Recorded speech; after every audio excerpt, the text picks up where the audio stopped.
You're listening to Power Talks with Beth Ann and Melody Cedarstrom in the morning, where talk is real, truth is in the talk, and there's power in truth. And we believe Power Talks. We welcome you this morning as we try to empower you with truth. Melody, good morning. How are you? Good morning to you, Beth. Good morning to the listeners. Good morning, everyone. I want to give the number out right away. We welcome your calls, and we are on a Friday, heading into a holiday weekend, 717-300-1218. That's 717-300-1218. Well, yes, please do call, and we're going to talk a lot of things today. We're going to have a little fun today. I think we need a little bit of levity after what's happened this week and the difficult in reporting a lot of these things, and certainly next week with Hurricane Irma. We have yet to know which direction she's going to take, and so it could be another rough week next weekend. They're anticipating. But for a little history, are you ready for a little history today? I'm ready for a little history. 1945, VJ Day, a formal surrender of Japan aboard the USS Missouri marks the end of World War II. Now, the U.S. date is actually September 2nd, because of the time change and so forth. But it is recognized as the historic date today, September 1st. 1807. Former Vice President Aaron Burr was found not guilty of treason. Burr was then tried on a misdemeanor. Say that again. Misdemeanor. I talk for a living. Misdemeanor. I know what it is. My tongue just is not agreeing with me. I understand. A misdemeanor charge, but was then acquitted. 1953, Cleveland, Ohio. Recorded the highest temperature ever recorded, 101 degrees Fahrenheit. Was that the beginning of global warming, you think, back in 1953? That's amazing, isn't it? 1962, United Nations announces Earth's population has hit 3 billion. Today it is 7.5 billion. Over a 55-year period, you get about 81 million a year. And we all know the elite, they do not like high populations. In fact, I saw something, I was reading yesterday online about these very smart people listed 10 things. That listed 10 things that they thought would be the demise of societies of the world, and population was one. So the elite. They also said Trump could be, but I don't think so. I'm not thinking I don't think how he's got smart that kind of power. So I don't know how smart these folks were. I think they were not Pulitzer Prize, but Nobel Peace or Nobel winners, Nobel Prize winners. Something else to do. But I heard just to go back on that population issue for just a second. I heard a man. I had his videos actually, and he's a creationist, and he debates creation. And he was saying in one of his talks, if it's crowded where you are, move. There's lots of area in the world and there's nobody living there, and I know that in the United States of America you can go into a desolate area, there's nobody there. Just if it's crowded where you are, just move. Well, and it's always been said that if you rounded up all the people in the world, I believe maybe we have to take an extra state, maybe we have to use California now or something, but you could fit everybody in the state of Texas. So, standing side by side and so forth. So, maybe we need an extra state, when that was originally stated. But, yeah, there's lots of places out there. Of course, a lot of places are inhabitable, but, and certainly water is an issue. But, anyway. Yeah, but there's a lot of area in rural America, across these 50 states or at least the 48. I'm pretty sure 49, with Alaska, there's lots of room there. I don't want to go to Alaska. I'd rather be in a crowd. It's too cold up there. I don't like cold. But anyway. But Alaska is absolutely beautiful. I know it is. I've been there twice, and I'd go back in a flash. It's just... Did you take a cruise?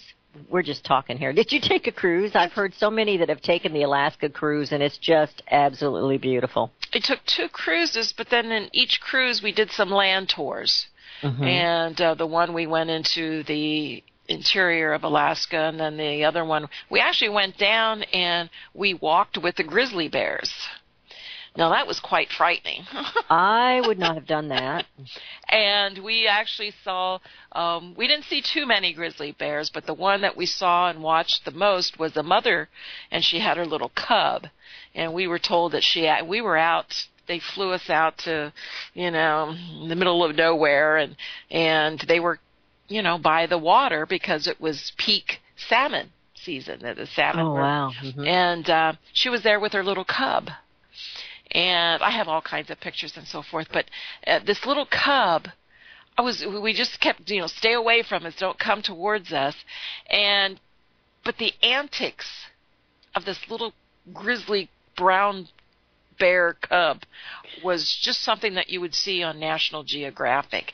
I mean, he was just jumping and doing all these crazy, rolling over, doing somersaults. He was attacking his mother, the big grizzly bear. He was attacking her. And there was only once they walked by us pretty close, and we had to, it was my family, and I think I don't know if there was 6 or 7 of us in our group, but we had to get down on our knees and come together so we looked big and non-threatening. And, she just walked by with a little cub, didn't even pay any attention to it. She looked at us and walked on. There was no, she just was unconcerned. We're really getting off the topic here for Power Talk. Did your tour guide or whoever was with you, did they have a gun or anything in case something? No.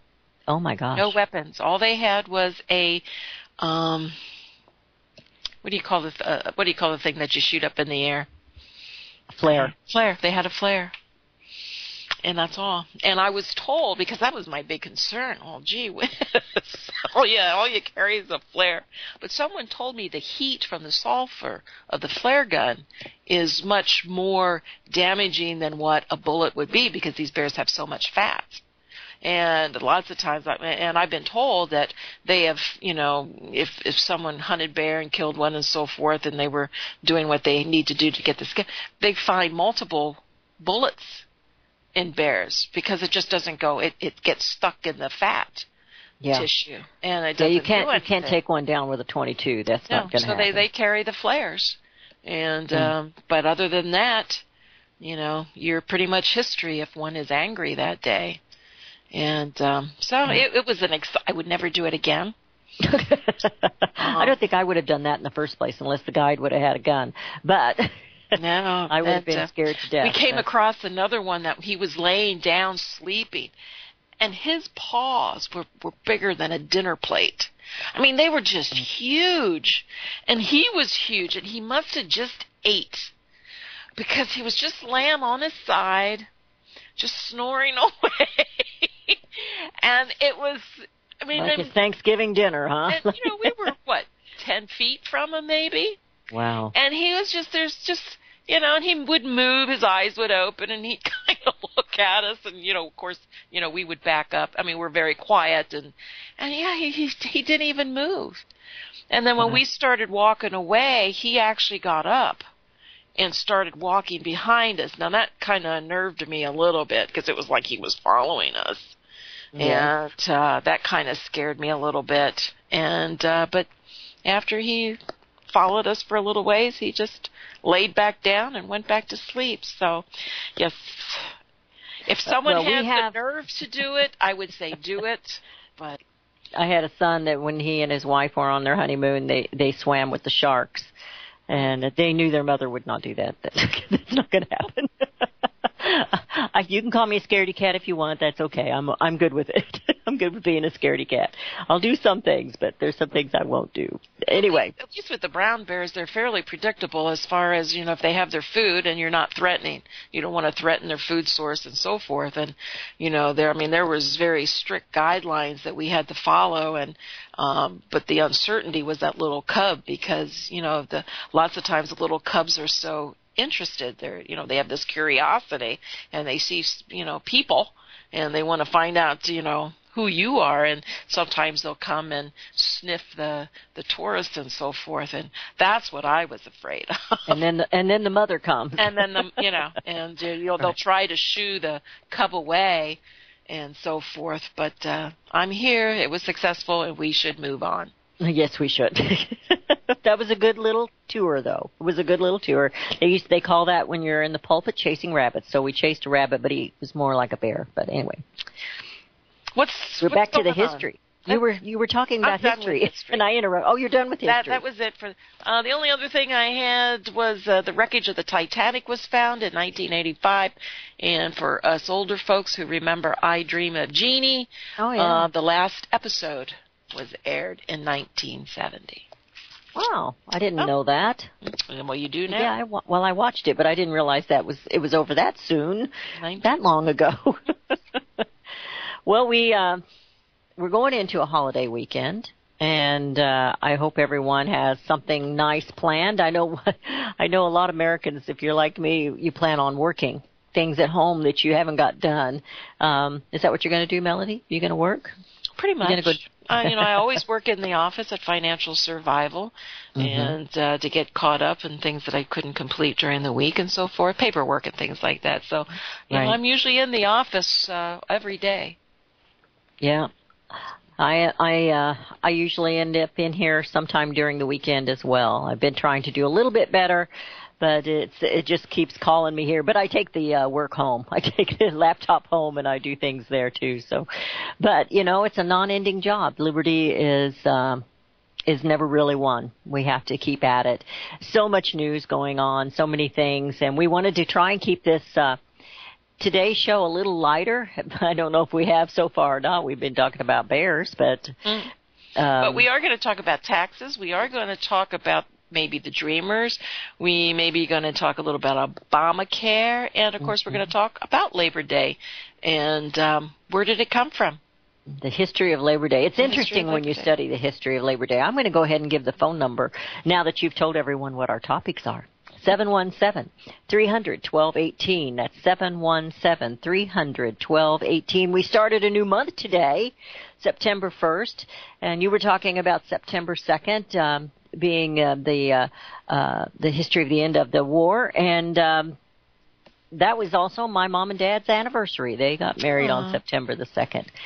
They are no longer with me, but they are always with me. They're just no longer here on earth. They are in heaven, but I always think of them on September 2nd because that was their wedding anniversary. They were married well over 65 years.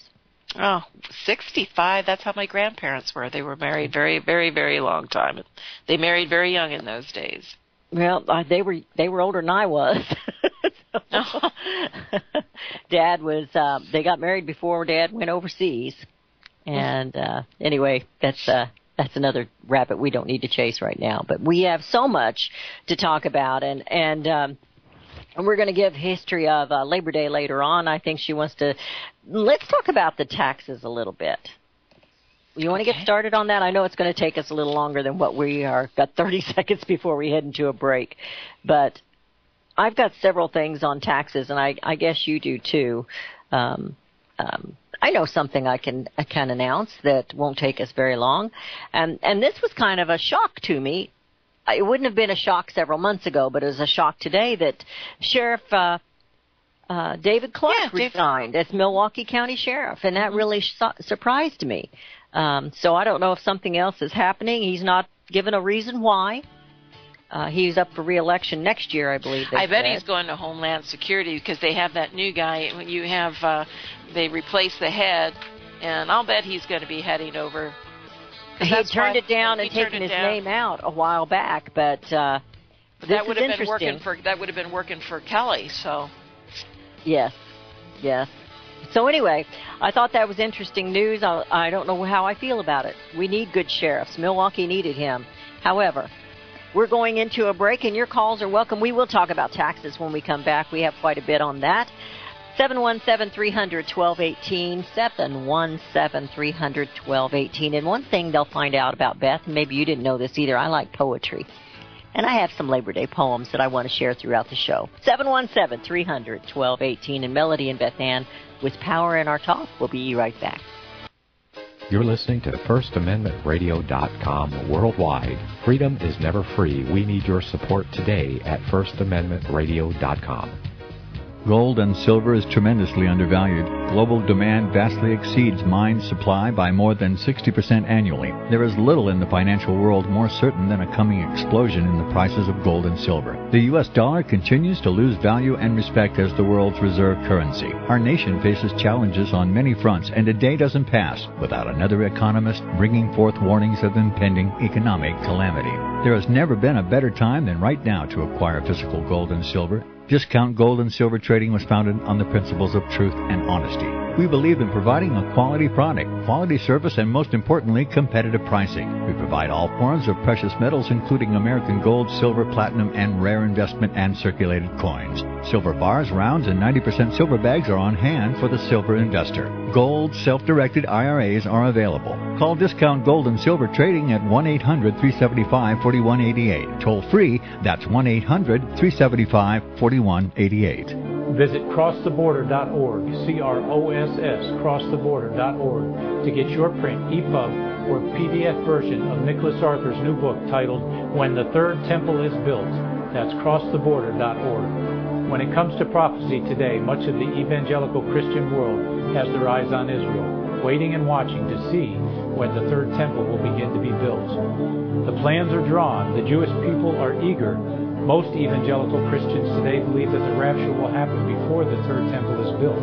Hi, I'm Michael Yuji. I was taught that Daniel's 70th week was in the future. Is that really what the Bible teaches? Have we searched the Scriptures and found this to be true? Why is it so important for a reestablished Israel to build a third temple in Jerusalem? Is it necessary to build a temple on the same location already occupied by the Dome of the Rock? Is it necessary for sacrifices to take place in the temple on Temple Mount? Is there really a rapture followed by 7 years of tribulation? What is the New Testament temple? Can we identify history and prophecy? Who is the first beast in Revelation chapter 13? Who are the 7 kings in Revelation 17? I have asked all these questions, and I have found Nicholas Arthur's new book, When the Third Temple is Built, answers all these questions and more using Scripture to interpret Scripture. The Bible says that no prophecy of Scripture is of any private interpretation. Nicholas shows us in his new book, When the Third Temple is Built, how the Bible interprets prophecy and not man's private interpretation. Visit crosstheborder.org, C-R-O-S-S, crosstheborder.org, to get your print, EPUB, or PDF version of Nicholas Arthur's new book titled When the Third Temple is Built. That's crosstheborder.org. Years ahead of the dominant media, FirstAmendmentRadio.com and FirstAmendmentRadio.net. Power Talks with Melody and Beth Ann in the morning, 717-300-1218, 717-300-1218. Melody, I'm going to share a poem before we get started on the taxes. This is by Emily Dickinson. It's called Not in Vain, and I think with all that we've gone through in the last umpteenth months, but particularly this last week and a half with Hurricane Harvey and what so many of our brothers and sisters in America and Texas and Louisiana are going through, and we're watching other Americans step up, coming from all the other states to help. This is just, if I could stop one heart from breaking, I shall not live in vain. If I can ease one life the aching, or cool one pain, or help one fainting robin unto his nest again, I shall not live in vain. To help other people is what really makes you feel good. That really does make one's life worth living when you are able to step up and help somebody. You know, sometimes it's just give them a smile in the checkout line, and you could see a young mother that's having a really bad day and just give them a smile. And I know I have done that before and told them, you know, it's going to be all right. Today's not good, but tomorrow will be better. And it's, you know, we're watching America come together. And while some of them are still rioting and carrying on, real America is taking care of one another, and that's what we see happening. And I just thought that Not in Vain by Emily Dickinson was good. So, taxes. And you know what's something else? Because if we get Hurricane Irma to hit like Harvey has, people will come together once again. Because I'm pretty sure it's going to be, they're really anticipating it being a 4 or 5 when it hits land, so a lot of destruction. It could hit parts of Texas, too, which have not recuperated yet. No, so again, we'll see another situation where people come together, and we must. And I did see, just to talk about Houston just quickly, I had an email on a program when I was doing my 4 o'clock show, and he wanted to know if there was any organization that they could actually donate to, because he knows of there was an industry that was going to match dollar per dollar up to $1 million. And I really didn't know of one, but I heard the governor this morning, he was going to make an announcement later today or later this morning that actually sounded as though they did create a program to where people can contact if they want to give donations and so forth. So it would be going directly to the city of Houston. And the president made a personal donation of $1 million, and I heard him talking about that last night and mentioning that what he should have done, now they weren't putting him down in any way, he should have challenged all the millionaires in Congress to have done the same.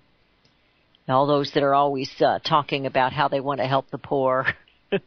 This particular host on the talk show I was watching named them. I won't do that, but there are many multimillionaires in Congress that could step up and do as the president has done and donate $1 million themselves.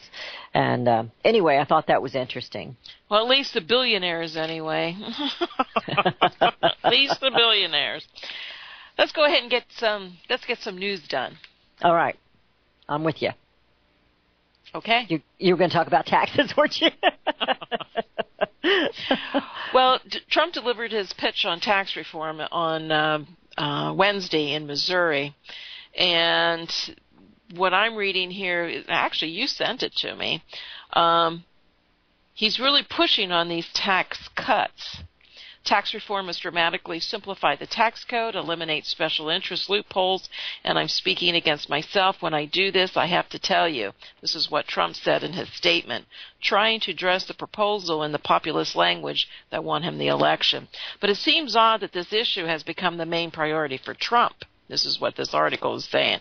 The president won the election on a populist economic message, restricting immigration and draining the swamp of elite power. Well, something that this article is missing is he also has promoted job growth. And you can't have job growth without tax cuts.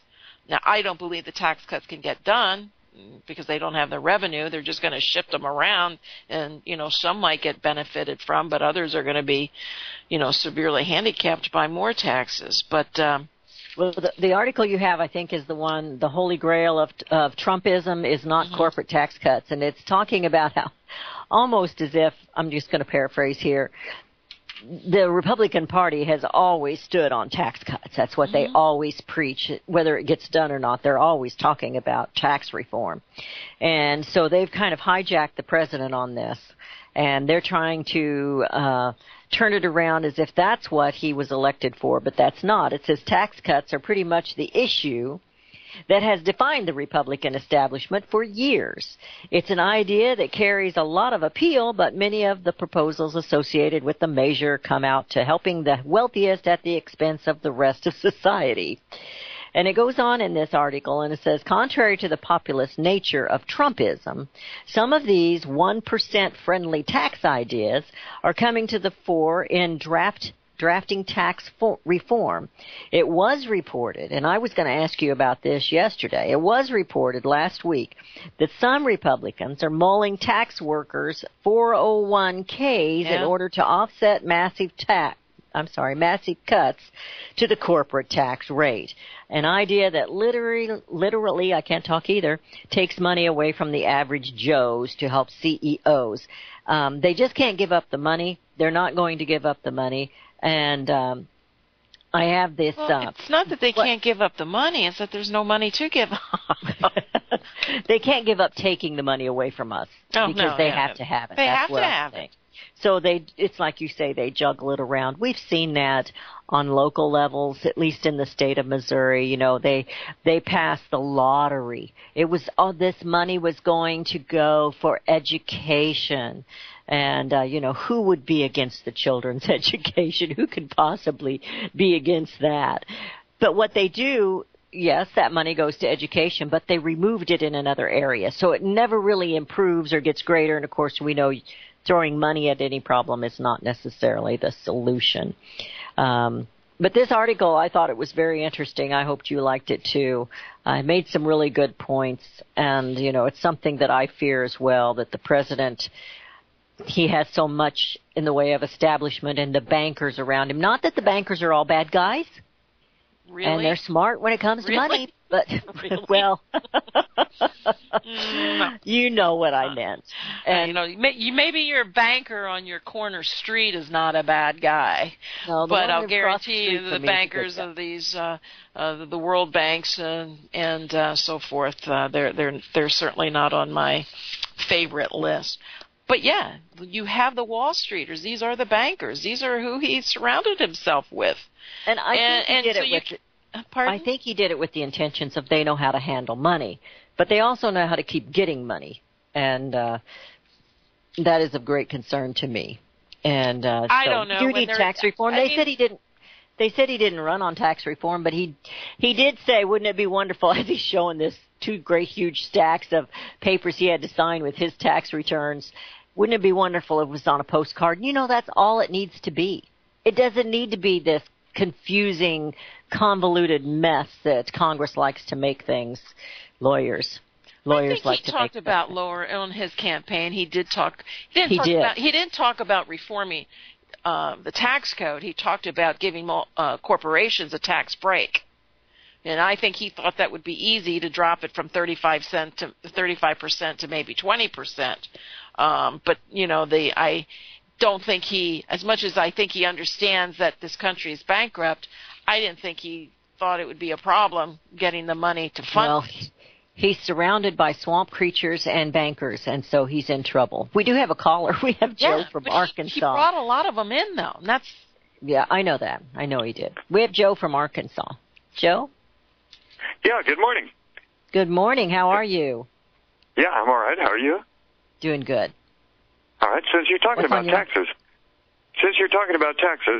I would like to read something that Abraham Lincoln wrote in 1843 that I think is about the best thing I've ever read about these taxes.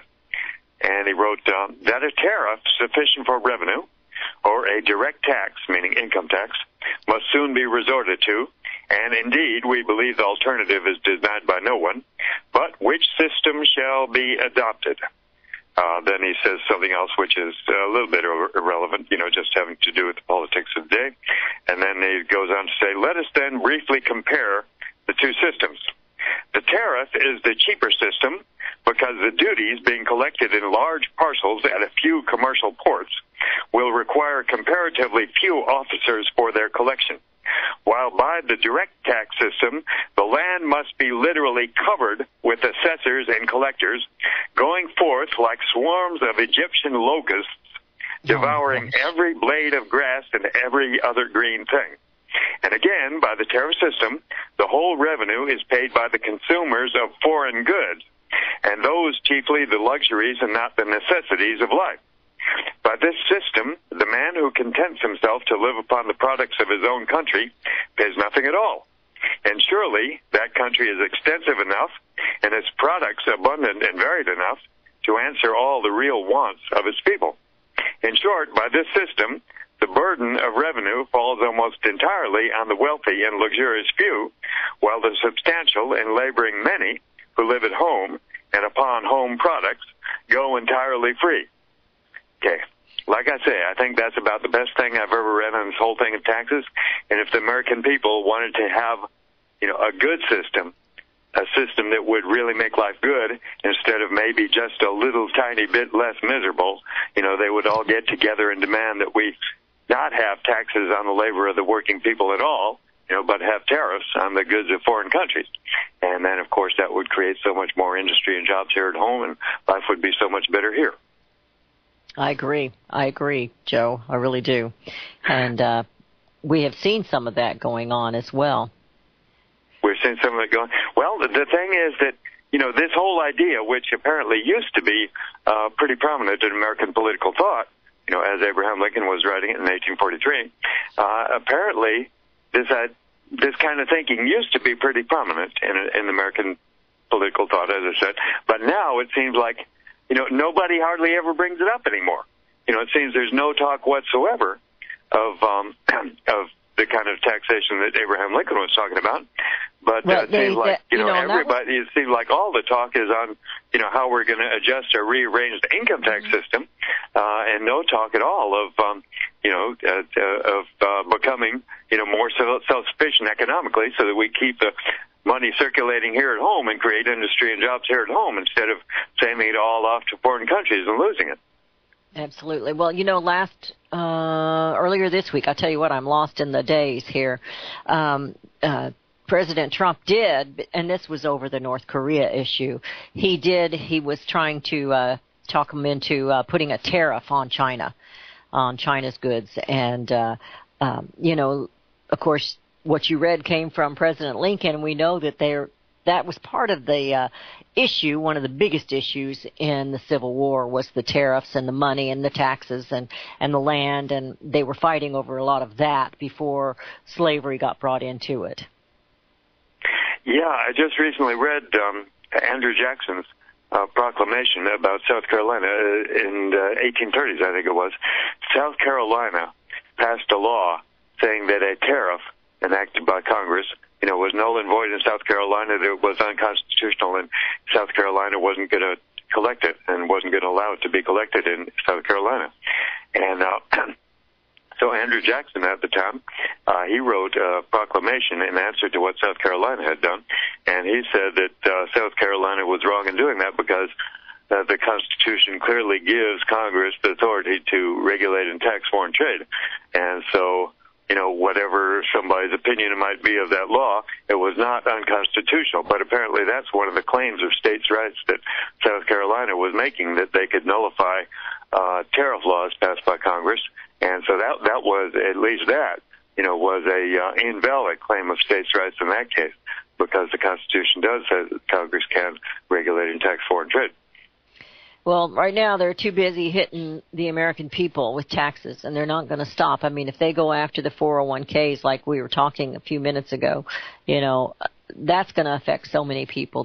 Here we've had to come up with the 401k because they've been stealing the Social Security we've had to pay into, and now they're going to tax the 401ks. And that was the good thing about the 401k. It wasn't tax. It was tax free. But now, anyway, it's a mess, Joe. It really is a mess, and we do need to make it right. And President Donald Trump ran on some of the tax reform and things, but that wasn't his first priority.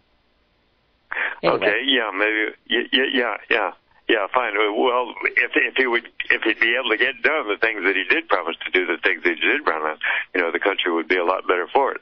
We could deal with taxes maybe later on. And that's going back to what Congress is not doing, not supporting him. And I'm talking about the Republicans as well as the Democrats. So they're still refusing to do the wall. They refuse to really repeal Obamacare like he wanted and some other things.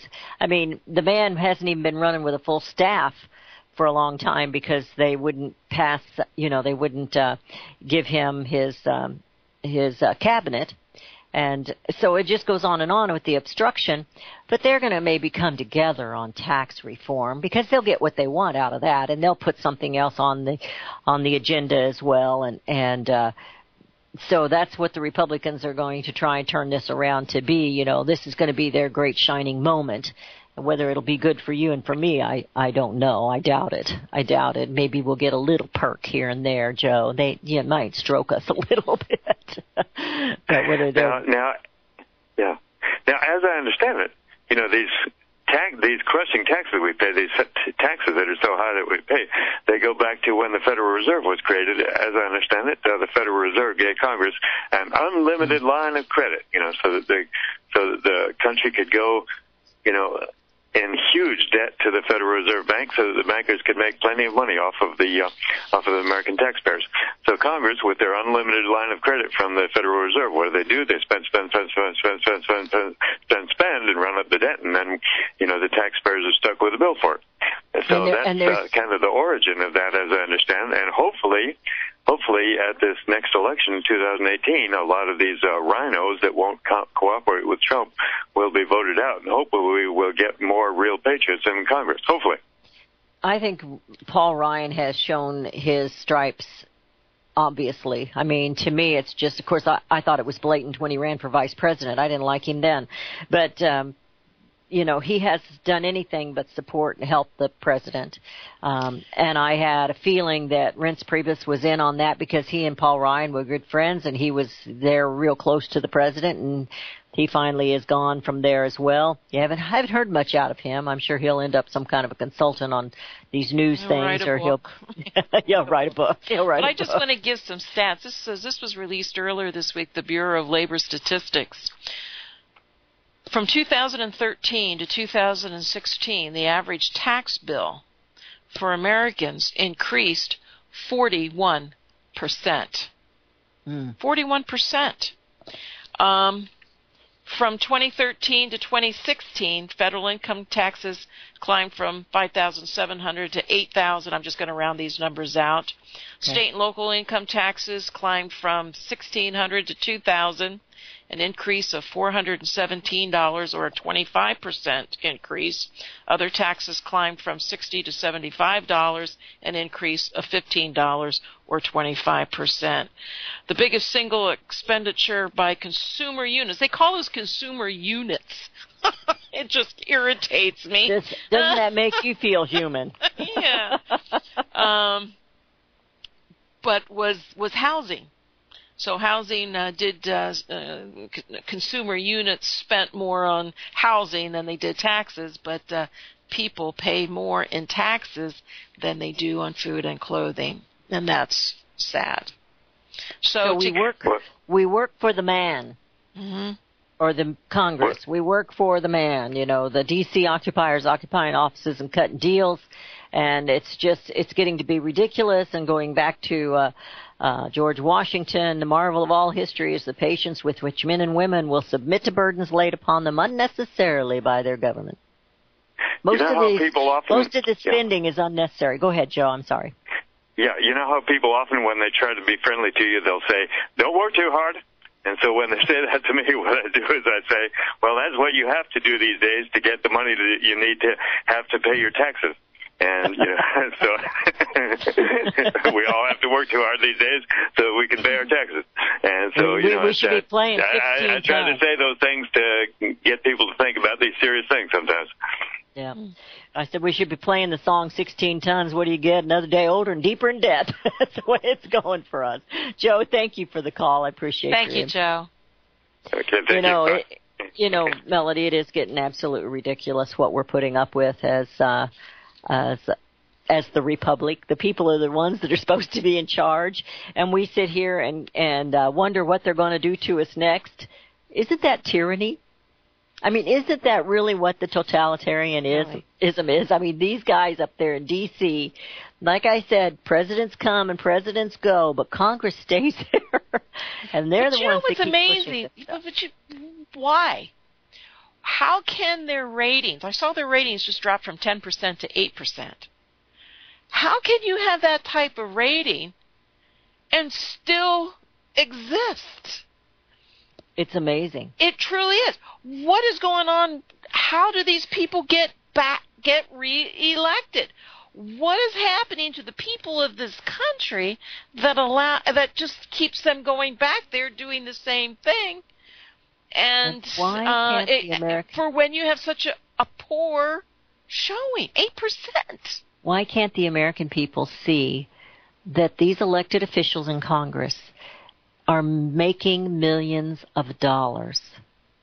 They are raking it in while we are getting poorer. Jobs are going away.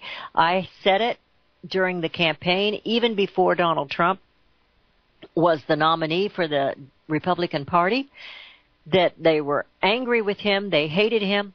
excuse me, I got a tickle. Because of immigration, because of trade, because these things go together, and they're making money off of them. They are making deals and making money in D.C. The D.C. occupiers occupying offices. We have elected officials that went up there maybe above average income, above average, definitely above mine, that are millionaires now, multi-millionaires. And how you did know that happen? And that's the part I had a problem with Mr. Trump. Deals. There shouldn't be deals being made in Washington. I don't believe in deals. But here, the Dreamers. The big word out is, he's going to cancel the Dreamers plan and so forth. Well, he will. It will, but it won't be. Conservative lawmakers that are led by Tom Tillis, they're crafting a bill they call the Conservative Dream Act that would provide a path to permanent residency to people brought here illegally as children. And this allows President Donald Trump an escape hatch on one of his most vexing immigration challenges. Mr. Trump said that... I can't read. I guess he was going to Paris or something, and he says, I'm just now beginning to really understand the situation. I understand the situation very well. What I'd like to do is a comprehensive immigration plan, but our country and political forces are not ready yet. So, yeah, when you do get in office for 8 months, you really do begin to see and to understand the situation very well, just how much your hands are tied. And that's, not only that, but the magnitude of the mess. And the magnitude. But listen to this. Tiller offered this plan, an eventual path to U.S. citizenship. It would affect about 2.5 million Dreamers would be eligible for this program. But he tried for another program. He has deep interest in this immigration policy, and he's out of North Carolina. He placed a hold on one of Trump's nominees for the Department of Homeland Security in July in an effort to pressure the department to approve more visas for guest workers. He removed the hold on Lee Francis Cisna to be director of U.S. Citizenship and Immigration Services after DHS and then Secretary John Kelly approved an additional 15,000 visas for workers who would aid North Carolina's landscaping, tourism, and seafood production industries. Do you think that it's business as usual? Extortion? Do you think that borderlines extortion? We're going into another break here. I think it is. Absolutely. I think it's extortion. It's wrong, and they're bringing in 15,000 visas because there's no people in North Carolina to do landscaping, tourism, and seafood production. And we're headed into a break. 717-300-1218. It's 717-300-1218. There's power in talk, and we've got Melody riled up, and we will be right back. Years ahead of the dominant media, FirstAmendmentRadio.com and FirstAmendmentRadio.net. Since the beginning of time, kings have sought it, nations have fought for it. It has been traded, it has been borrowed, it has been purchased, it has been stolen. There's a reason for it. To secure the blessings of liberty to ourselves and to our posterity. Invest with the security of gold and silver. Call Discount Gold and Silver Trading at 1-800-375-4188 or visit discountgoldandsilvertrading.net. Listen to Financial Survival with your host, Melody Cedarstrom, right here on FirstAmendmentRadio.com at 4 p.m. Eastern or 1 p.m. Pacific Time. Visit DiscountGoldandSilverTrading.net or call Discount Gold and Silver Trading at 1-800-375-4188. Toll free, 1-800-375-4188. The program you are listening to is 100% sponsored by you, the listener, on this First Amendment Rights Media channel.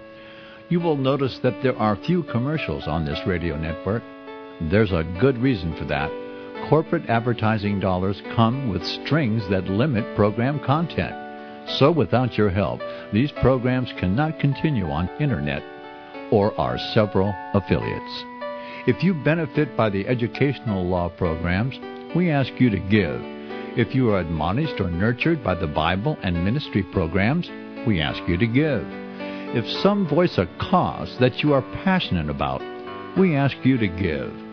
If you believe in any of these, we ask you to support them as you would a missionary on a continual basis, as if giving a tithe for missionary radio. These programs are not commercially viable and must be supported by those faithful to the cause of truth. Look for the button to sponsor your favorite programs at our listen and schedule pages on the Internet.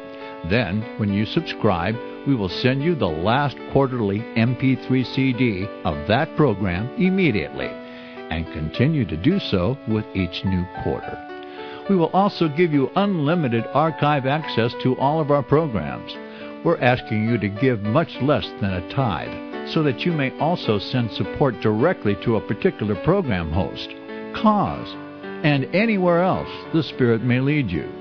Do all to the glory of our God and Creator, for His holy nation, the only kingdom that will last forever. Thank you for listening.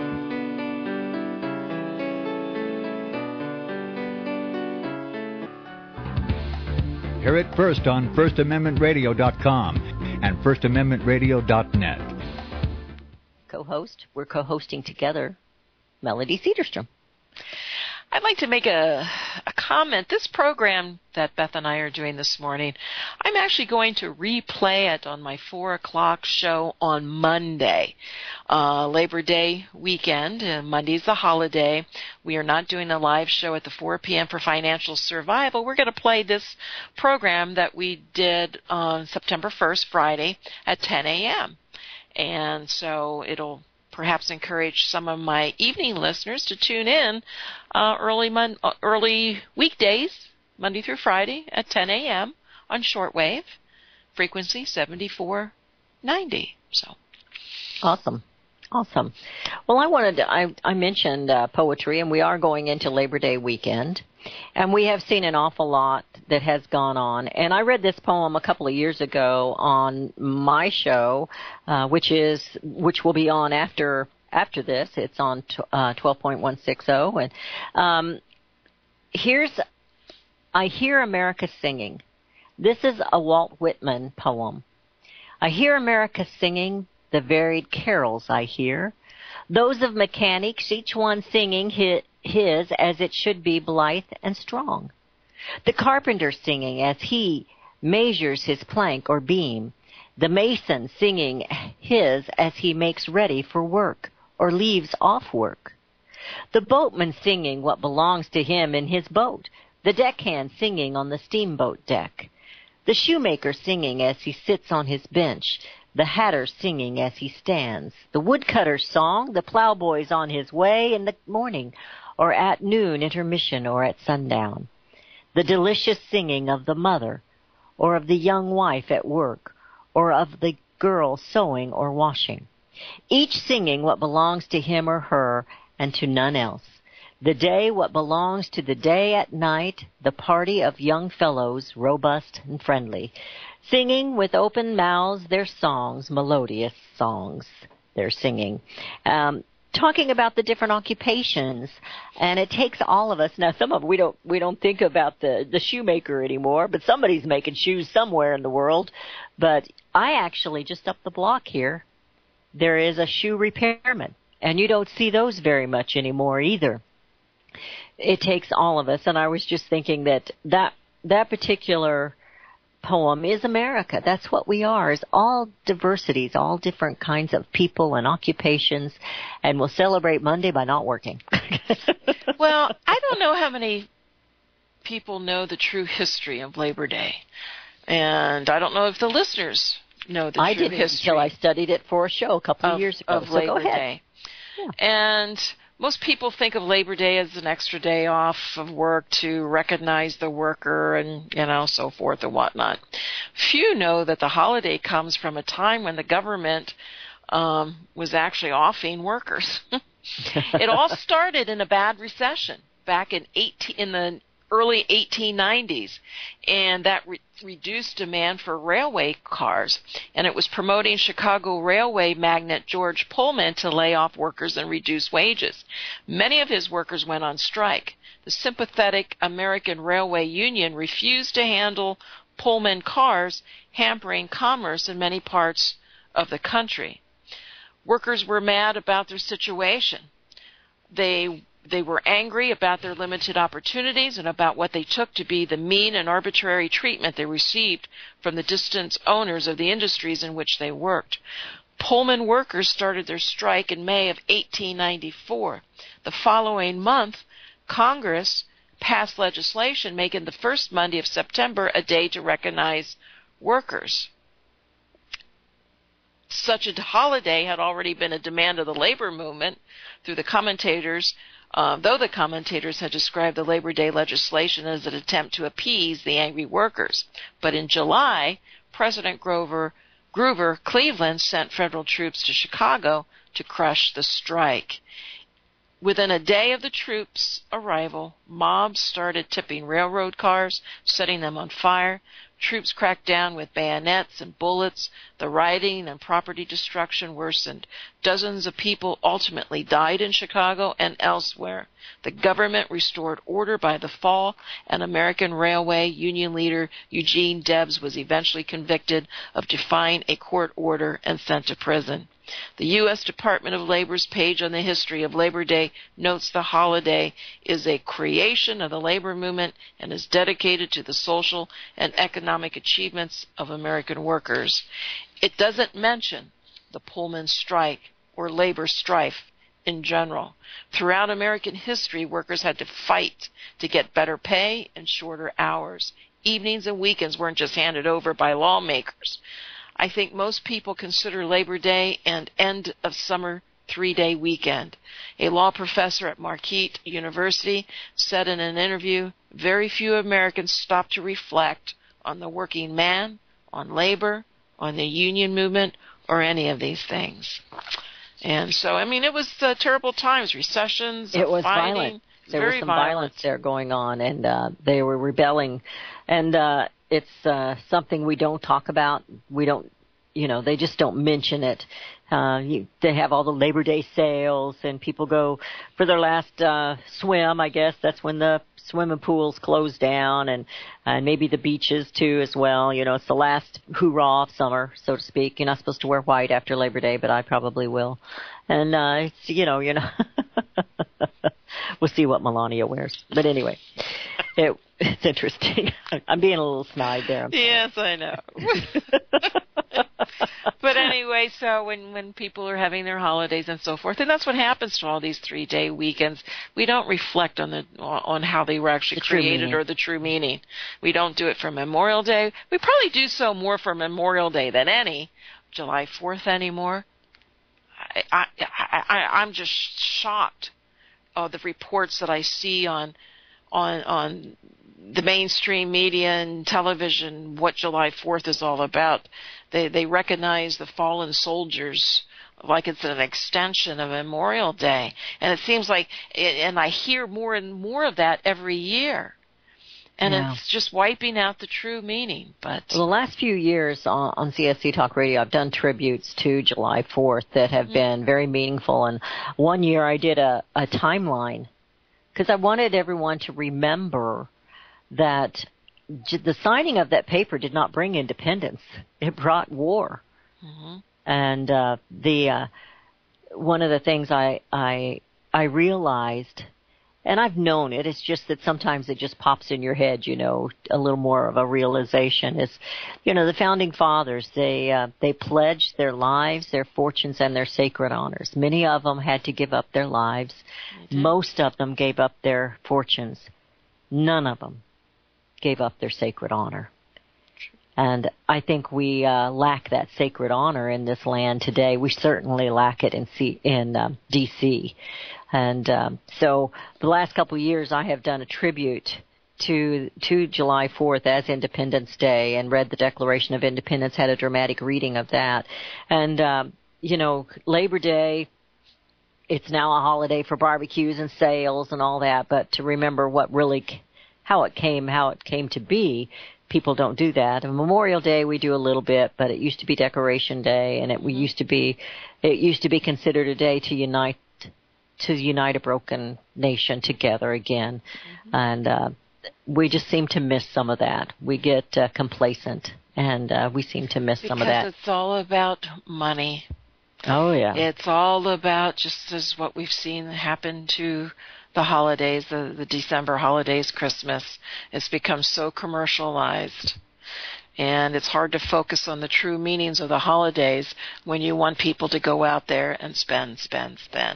And Christmas is already on the shelves. Christmas, yes. Christmas decorations and everything are already on the shelves now.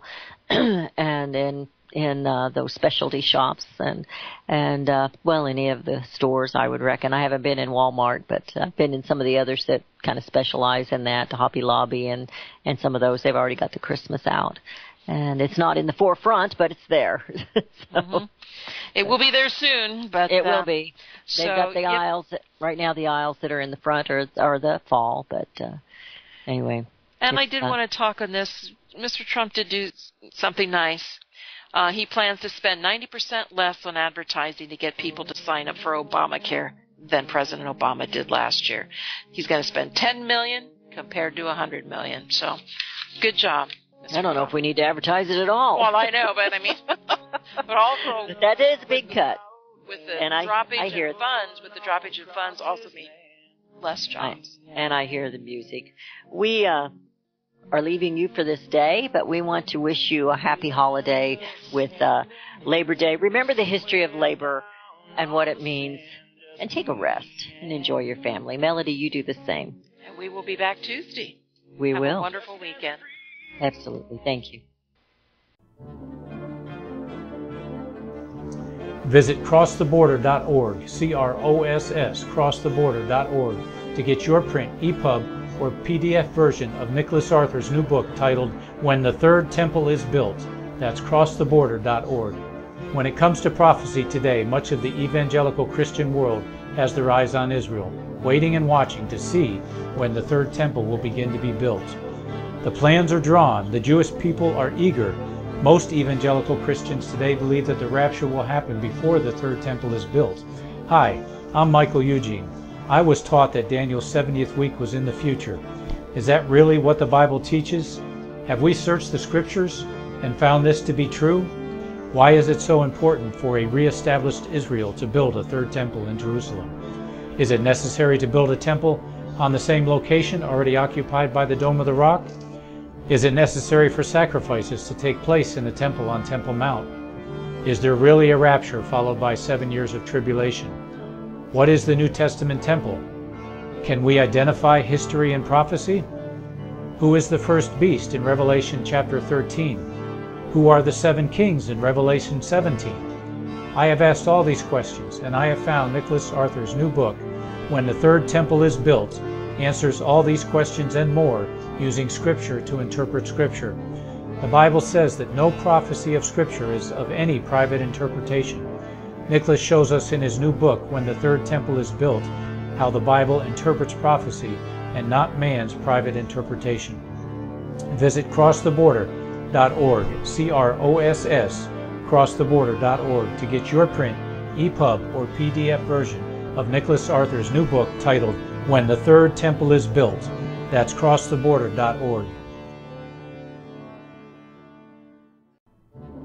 The book of Revelation says, the spirit of prophecy is the testimony of Jesus Christ. This is at the very heart of FirstAmendmentRadio.com. In that spirit, we have created the Prophecy Reality News app for all of your mobile devices, streaming First Amendment Radio 24 hours a day, 7 days a week. Available for your Apple, Android device, and smartphone, absolutely free. Get the Prophecy Reality News app installed today, so you can listen to First Amendment Radio wherever you are. The Prophecy Reality News app. Get it now. Since the beginning of time, kings have sought it, nations have fought for it. It has been traded, it has been borrowed, it has been purchased, it has been stolen. There's a reason for it. To secure the blessings of liberty to ourselves and to our posterity. Invest with the security of gold and silver. Call Discount Gold and Silver Trading at 1-800-375-4188 or visit discountgoldandsilvertrading.net. Listen to Financial Survival with your host Melody Cedarstrom right here on FirstAmendmentRadio.com at 4 p.m. Eastern or 1 p.m. Pacific Time. visit discountgoldandsilvertrading.net or call Discount Gold and Silver Trading at 1-800-375-4188. Toll free 1-800-375-4188.